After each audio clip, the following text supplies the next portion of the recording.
I want to wish a warm welcome to our speaker this evening. Ginelle Guckenburg is a queer and neurodivergent affirming therapist, and she specializes in trauma-informed care to support individuals, couples in building connection, healing, navigating relational challenges. I love the name of their practice, which is Radical Love Therapy, and that to me is really representative of who Ginelle is in her work and in all that she is. And so she will be speaking to us tonight specifically on self-care and continued advocacy. And please don't hesitate to ask questions. You can put them in the chat and we'll answer questions at the end. Ginelle, please take it away. Awesome. Okay, I'm going to share my screen. I'm so excited. It's really nice to meet all of you. Let me. This.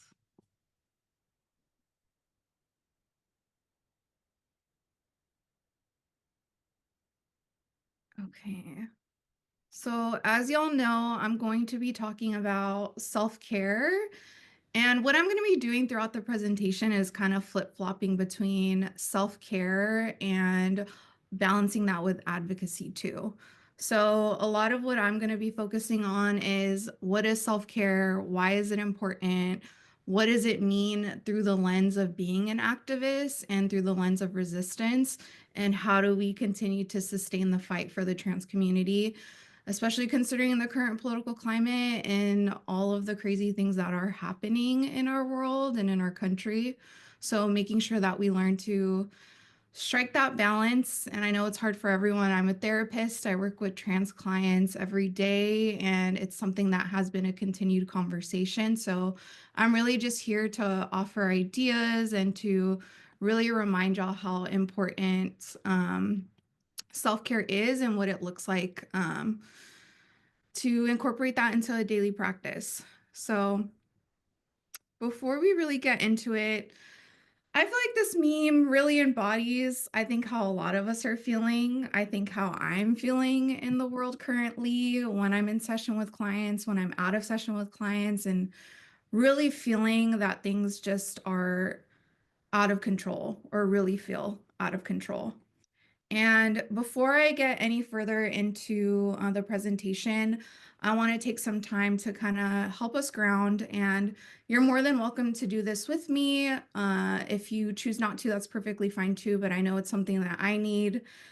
I just had a full day of clients in person and some online. And sometimes we need that time to kind of reset. So if you're comfortable joining me, go ahead and close your eyes. We're just going to take a few deep breaths together and kind of notice what's going on in our bodies.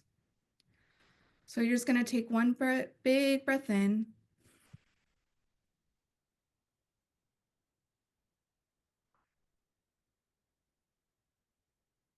Big exhale.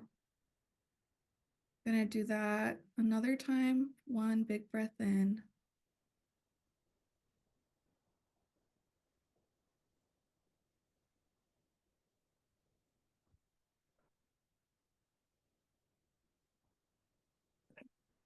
Your eyes are still closed. What I like to do is kind of notice what's going on in my body. I know that for me, I carry a lot of the tension in my shoulders, so I can kind of feel myself getting tied up here. I know my heart is kind of racing a little bit from the idea of presenting. So just noticing what's going on in your body. You don't have to figure out what it means, but just noticing whatever sensations come up for you. Once you have that kind of locked in, we're going to take one more deep breath together.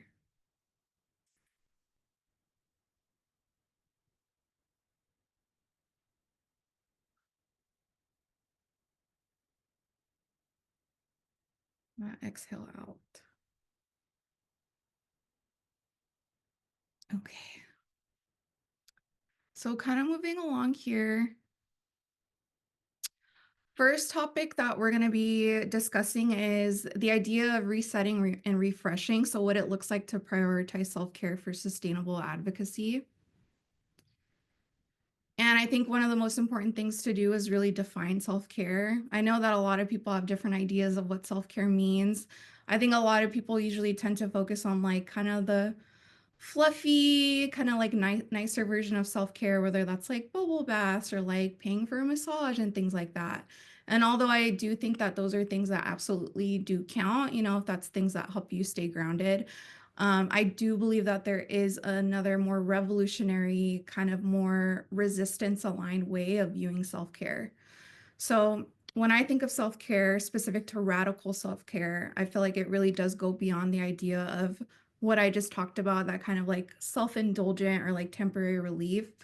But it's more about really being sustainable and seeing it as an act of resistance, especially in a world that often demands that we be exhausted, that we be tired, that we are so exhausted that we don't continue the fight.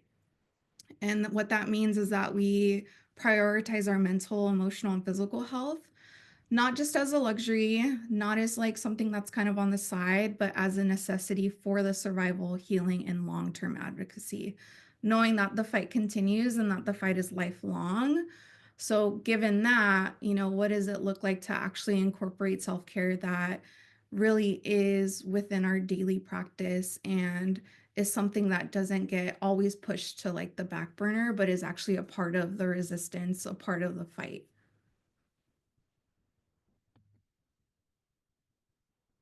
And so, with that, I wanted to also play a video from one of the founders of Black Lives Matter. And they're really talking about the idea of radical self care and like what it means to them to incorporate self care into like a daily practice and really the importance of it.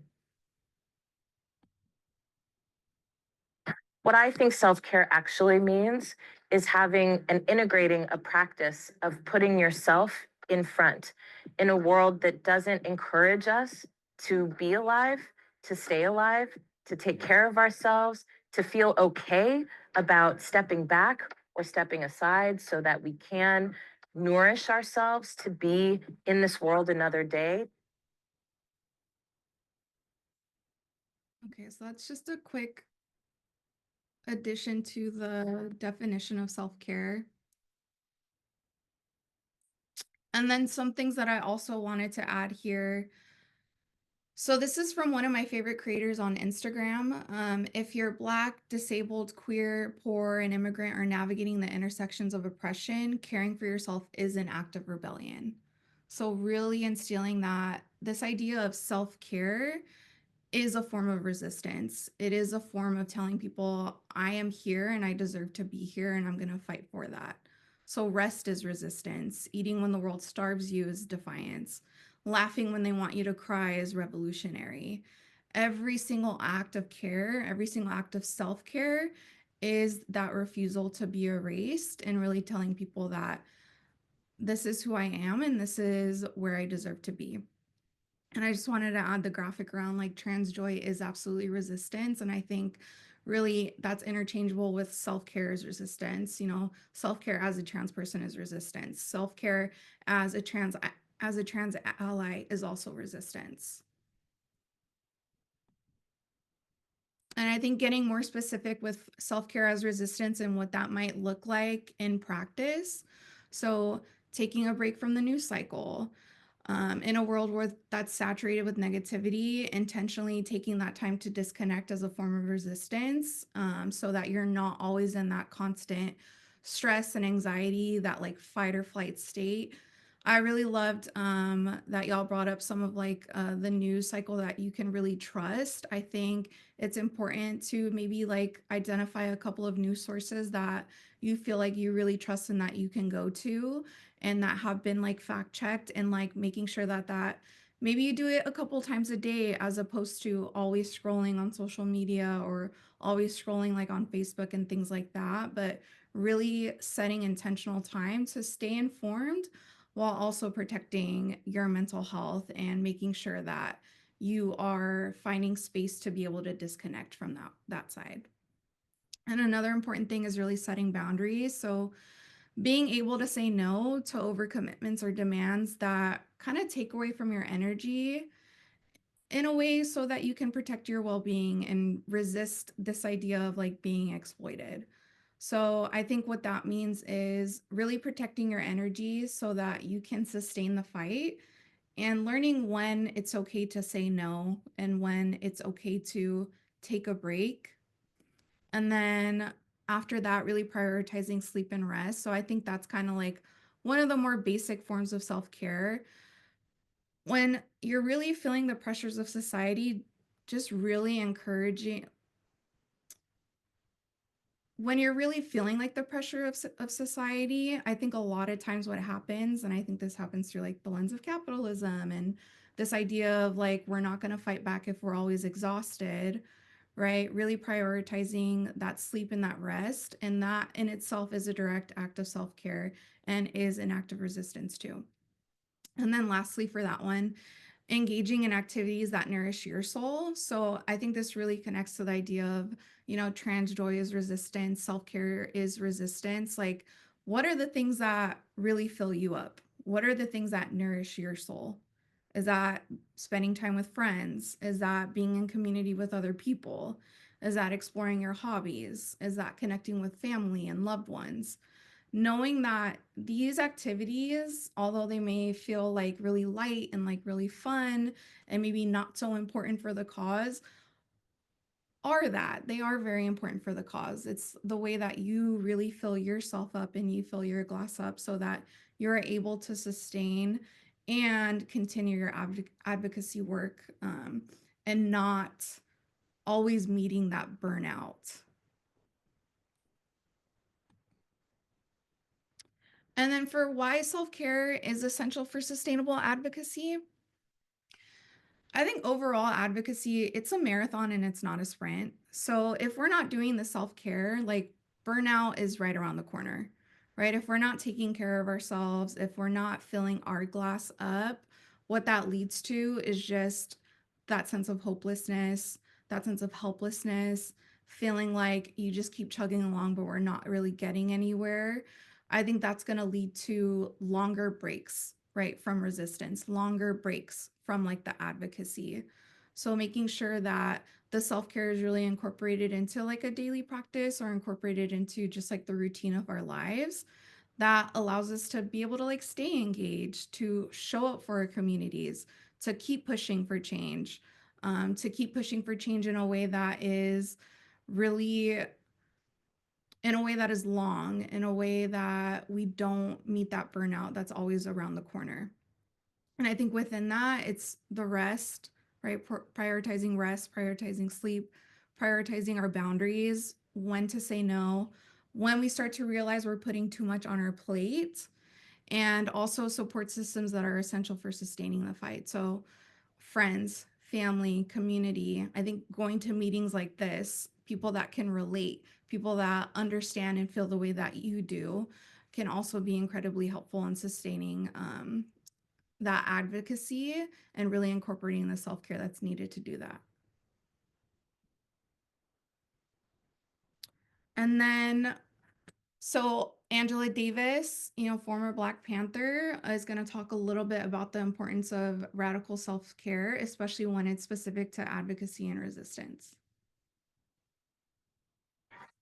Anyone who's interested in making change in the world also has to learn how to take care of herself, himself, their self. For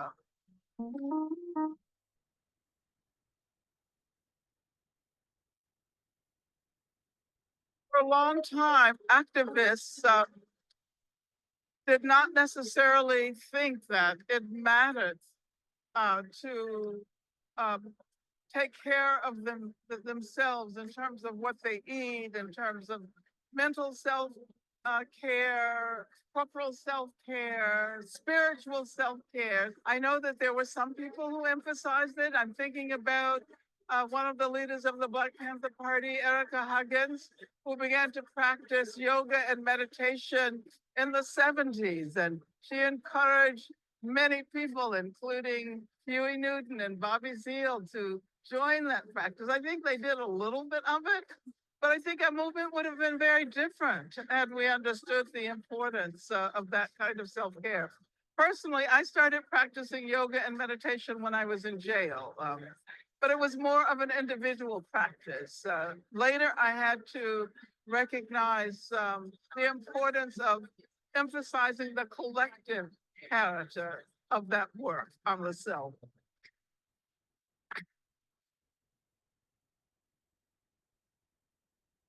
Well, it means that we're able to bring our entire selves into the movement.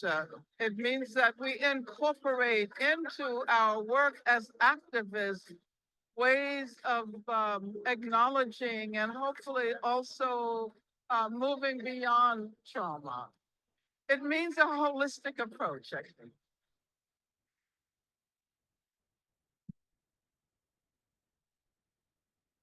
I think longevity is important and not simply individual longevity.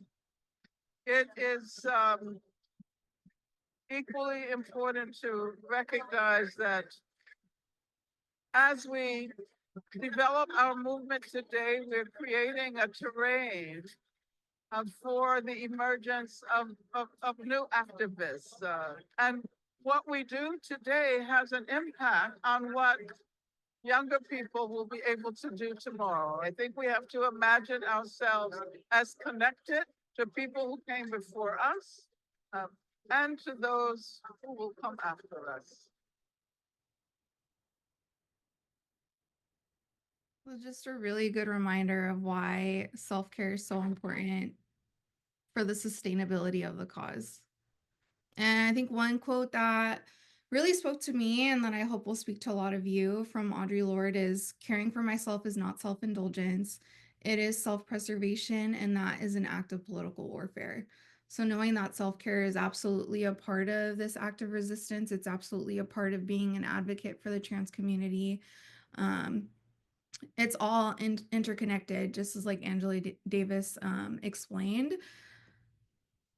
For these causes, like for this fight, we need to bring 100% of ourselves into it. And that means we're also pouring into ourselves as well. And that's why self-care is just as much an integral piece as showing up and being an advocate for the community. And then next thing I'm going to talk about is actionable steps. So language and actions to meet the moment. So just a few things in terms about speaking out online and in person. So this part of the presentation, we're kind of shifting like toward the advocacy piece and a little bit of the balance of how do we show up as an advocate, but also recognize when burnout is around the corner, or recognize when we might be doing a little bit too much and like need to check in around our boundaries. So one important thing to do, like knowing when to step up. So stepping up when we know that we have the privilege and can use it to amplify marginalized voices. So I think specific to this community, if you identify as cisgender, knowing that you have the privilege in that identity, and when can you use that to amplify the voices of your trans siblings, of trans family members, of any loved ones that you have that are transgender. And if you're in a space where misinformation or harm is being spread, then that's your opportunity to step up and be able to either offer education or explain. And when a trans person explicitly asks you for support or allyship, if they're coming to you, that obviously means that you're someone that, they can trust, and really honoring that and showing up for them in whatever way that they are asking for. And you have the emotional and mental capacity to engage. So that really is a practice of being able to slow down and identify whether or not you are feeling burned out, whether or not you're feeling like you have enough to give. And I think that's why the practice that we did in the beginning, like being able to breathe and slow down and really listen to what your body is saying, checking in to see, do I have the emotional and mental capacity to show up in this way or to show up in this space? And then a big part of this too is knowing when to step back. So I think one big piece of that is almost similar to stepping up when you have the privilege, being able to recognize when your privilege might be overshadowing someone from a marginalized community. So if a trans person is already speaking, you are supporting their voice instead of centering yourself or centering your experience.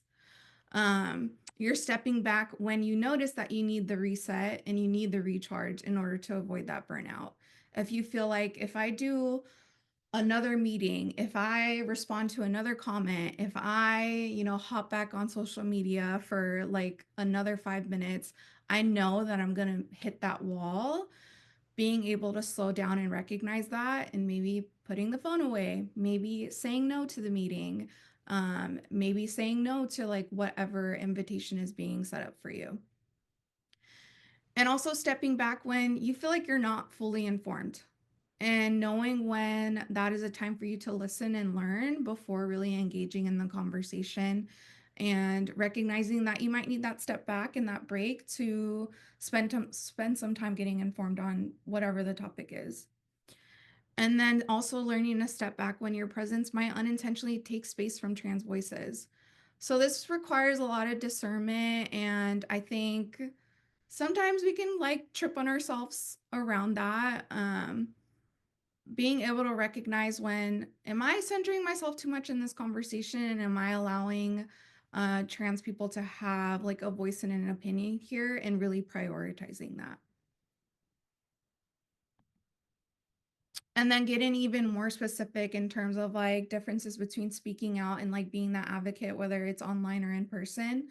Online, again, just reiterating, amplifying trans voices. So making sure that if you're on social media, you're following trans voices, it's in your Instagram following, you're following them on Facebook, those things. You're sharing content that is directly from trans activists, organizations, or creators.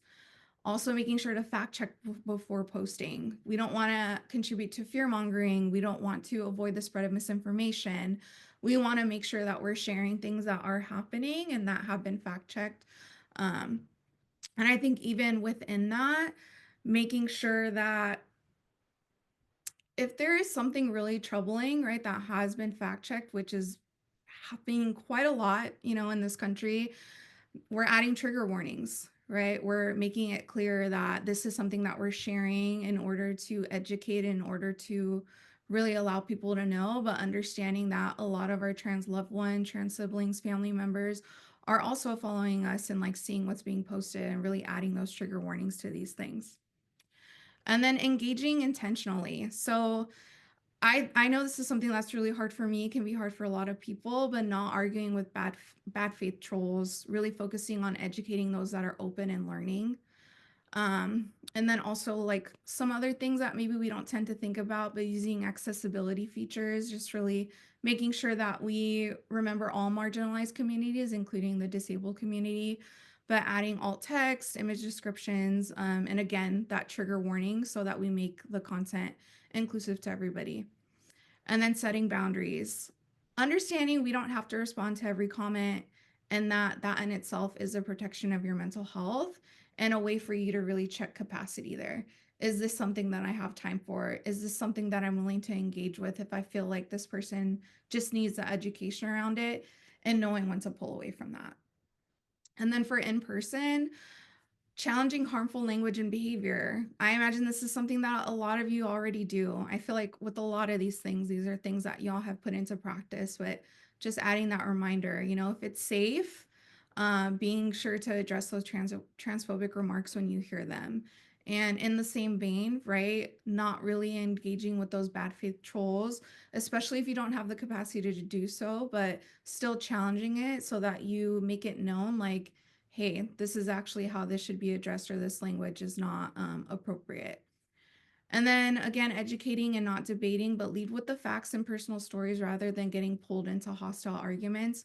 So really just like trying to protect your peace while also holding that balance of, this may be an opportunity where I can push, where I can challenge, and where I need to take a stand, but also doing so in a way that is protecting yourself and not putting yourself in a dangerous situation. And then using your platform, if you have access to decision makers, advocates, like for inclusive policies, then you're using that to your benefit. That might be a privilege that some of us have. So making sure that we are acting as the advocate for the trans community and for our trans siblings and loved ones.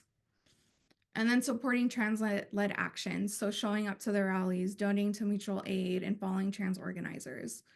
And then I think a big one, when I mentioned like discernment, like just this idea of reading the room.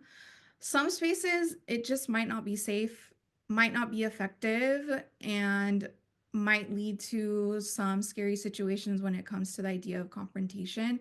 So choosing your battles wisely, and again, doing that check-in of like, how much capacity do I have to challenge, and how safe am I in this like certain situation? Because you want to make sure that we're prioritizing your safety, because that in itself, extends the sustainability of like this fight and continuing to show up for the people that need us the most in these marginalized communities. But just really learning that discernment and reading the room and knowing when, okay, this is something that I feel like needs to be spoken out about, and I feel safe doing so.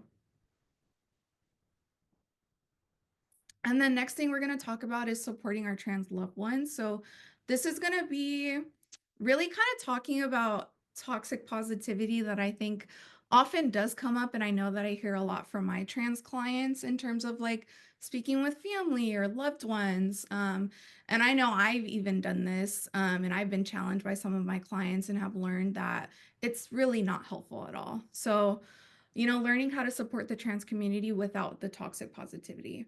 So that meme that I shared in the beginning, things feel like a dumpster fire, and there are so many things happening politically and that are directly targeted against the trans community, the queer community.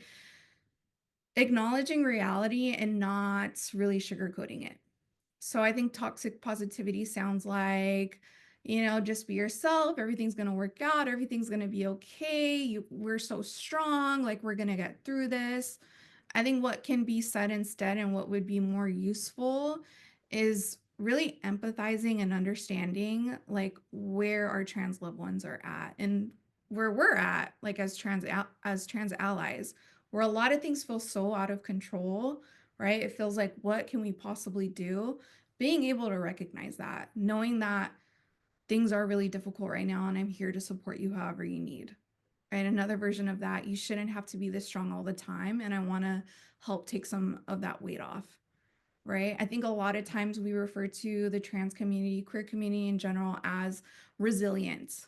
And as I do believe resilient is such a beautiful word, and there's a lot of beauty and I think rich stories that go into that. And at the same time, it's so annoying to constantly be seen as resilient, to be seen as so strong. Right? I think being able to name that and say that can really take some weight off of this, right? You shouldn't have to be strong all the time. I want to help take some of that weight off of you. And also just acknowledging that it's absolutely okay to feel scared, to feel angry, to feel exhausted, to feel the rage, right? I have a lot of clients that come just feeling so much anger, so much rage about what is going on. And I think a lot of the times they feel like that's not appropriate. I should, have like a better outlook on this. And although I do think it is important that that hope still exists, like feel the rage, feel the anger. It is absolutely warranted in everything that is going on. So, really reminding your trans loved ones of that. And then showing up in tangible ways. So, making sure that we're avoiding performative allyship. So, only speaking up when it's convenient, when it makes you look good, or when you feel like, okay, maybe this is something that I, maybe need to do right now. Really showing up in a way that feels real. So, taking action even when it's uncomfortable.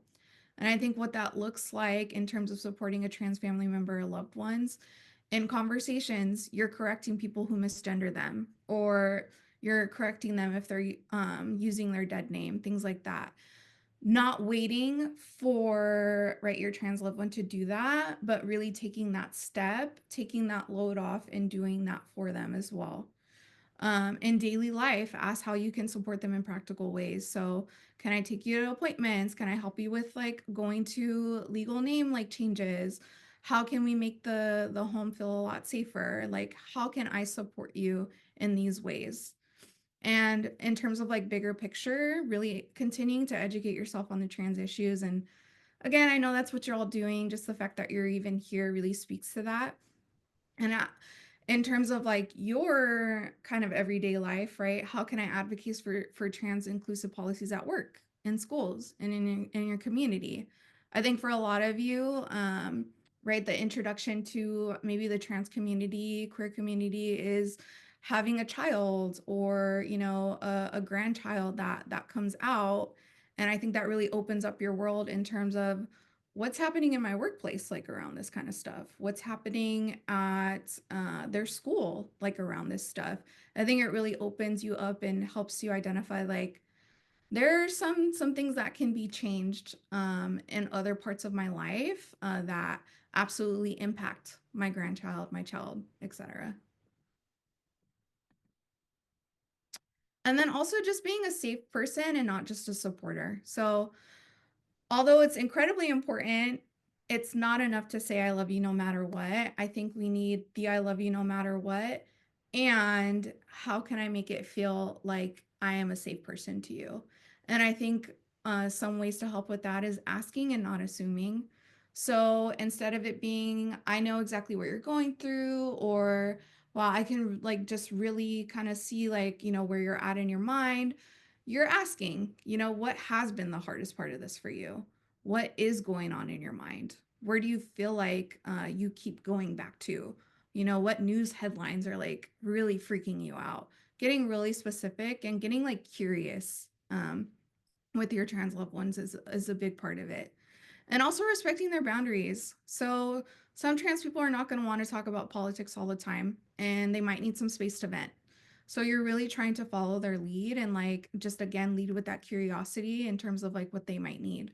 Because they might need some of that self-care that we talked about. You know, trans joy is resistance. Can we just have fun today? Can we put the phone away? Can we not talk about the headlines? Can we just go out for some coffee, some ice cream, do something, go to the movies? Can we just kind of distract ourselves from the dumpster fire that is the world right now and really lean into that joy that is going to fill up our cup even further? And then using your privilege to take on the emotional load. So if you're if you're cisgender, if you have that privilege of being heard in a way that a lot of our trans community really don't have that privilege, then we use that to educate others. So again, these are things that already been stated, but correcting, misgendering, speaking up in workplaces and schools, right? Speaking up in places where it doesn't directly impact like your child or your grandchild, but that you know impacts the trans community as a whole, right? And seeing those things as interconnected and keeping up with the learning. So not just relying on your trans family member to educate you. I think there's a balance between, you know, being curious with your family member, your loved one around the trans experience and like just wanting to kind of understand them and doing your own research, doing your own work around staying updated is also incredibly important. It really shows that you are taking on the emotional and like kind of the mental load and taking that off of your trans loved ones. And keep growing and staying committed. So, allyship isn't about being perfect, and you are not going to be perfect at it. It's about being willing to learn and adjust and do better. I know even for myself as a therapist, like I've had clients, like I mentioned before, like really challenge me or tell me that certain things are not helpful to hear. And I keep my defenses down and I understand, right? Sometimes there is no perfect thing to be said in these moments. And sometimes my clients just want me to sit with them in the chaos of what's happening, and that's okay. And I don't need to get all defensive if I'm saying something and they're challenging it or pushing it because I know it's coming from a place of there is sometimes there is no perfect thing to be said, and that's okay.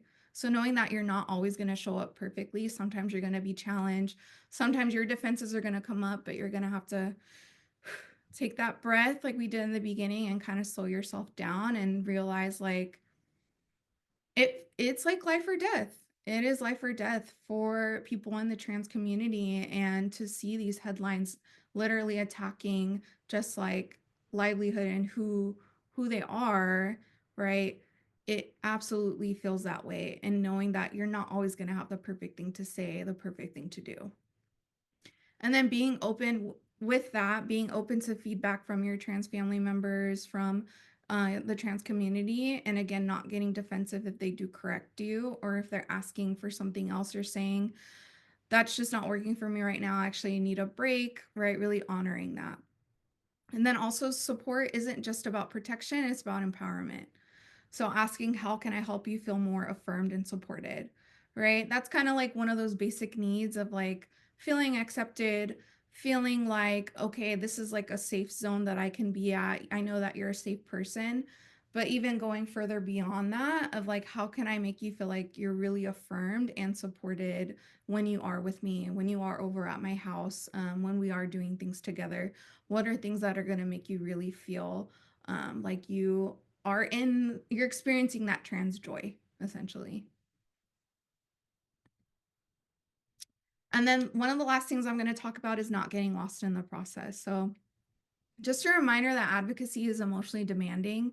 It's easy to pour everything into supporting a loved one or fighting for change until you hit the wall, until you hit the burnout, right? So really important that we recognize the signs of what's called advocacy fatigue, like it's a real thing, right? When you are just going so hard on the gas pedal, a lot of the times we hit that wall and it really stops us from continuing the resistance, from continuing to really show up for these marginalized communities.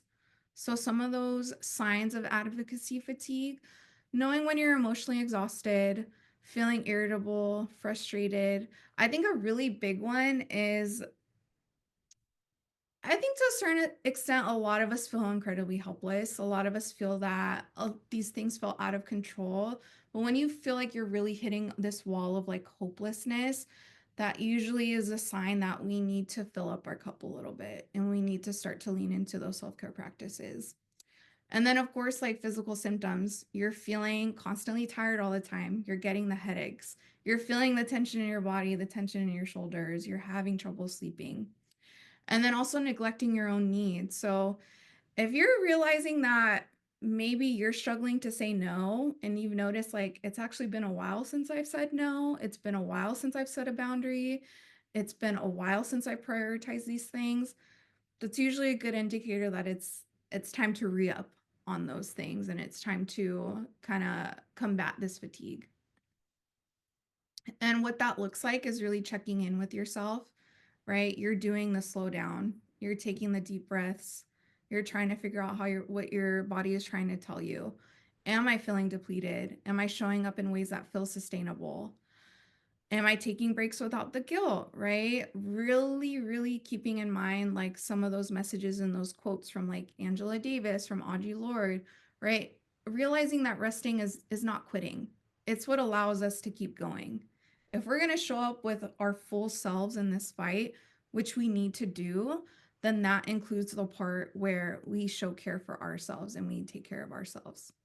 Leaning on community, knowing that you can't do it all alone, right? That you have to share the emotional load with other allies, with other supporters.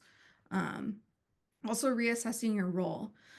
You cannot be everywhere at once. You can't be at all the meetings. You can't be at all the rallies. You can't be in every comment section. You quite literally cannot. It's impossible. And really being intentional about where can I focus my actions and what's the most impactful and sustainable for me. And then I think a big piece of this is celebrating the small wins. So I know a lot of us, for really any activists, any marginalized communities, progress can feel incredibly slow. But knowing that every act of support absolutely matters and that you showing up, no matter how small, absolutely contributes to the fight. And recognizing the good keeps you motivated. It keeps you out of that state of that like constant like deep hopelessness that I think a lot of us as advocates really can get stuck in and really kind of pauses the fight there. So I think what that helps a lot too, even following PFLAG, like I saw some wins on the PFLAG Instagram account, and it's those little things that kind of remind us that this work is important and that it absolutely continues and it will continue. And then some closing thoughts and next steps. So really, one thing that I want y'all to think about is what is one small action you can commit to in terms of self-care and in terms of supporting our trans family members and trans loved ones and really taking time to think about this. And then what I'm going to do is I'm going to share one last video. So I am on TikTok, and TikTok can be very helpful when it comes to getting in touch with the trans community. And there's this TikTok is basically talking about just the importance of self-care, and that again, it's just a reminder of how much it's needed, and that is absolutely a part of the fight. Is coming from someone who's been in the game for over 20 years. Let's talk. One of the most revolutionary things that you can do is take care of yourself. For the enemy wants you tired and confused. You make more mistakes this way. Remember that you are best for the cause and for the people when you are firing from all of your cylinders. If you have the privilege, the time, and the space to take a moment, to take a minute, to take 8 hours, take them and take care of yourself. Taking care of yourself does not mean you're running away from what's happening. Taking care of yourself does not mean ignore the atrocities that are going down. Taking care of yourself does not mean that we are acting like these things don't exist. Taking care of yourself allows you to be your best for the cause and for the people. I used to teach self-defense. And one of the first things I taught people when I taught self-defense is that no matter what's going on, you have to find a moment to bring it in and to breathe. You have to find a moment where you can get centered, where you can send the oxygen to your brain and to your body so you can think clearly about what needs to be done, and so your body can do what needs to be done when it's time to do it. As a survivor, I can tell you that those moments can mean the difference between life and death. Take a break, take a moment, take a minute when you need to, if you can, and take care of yourself as best as you can. This will only make... Okay. I know I went over time, but that's it.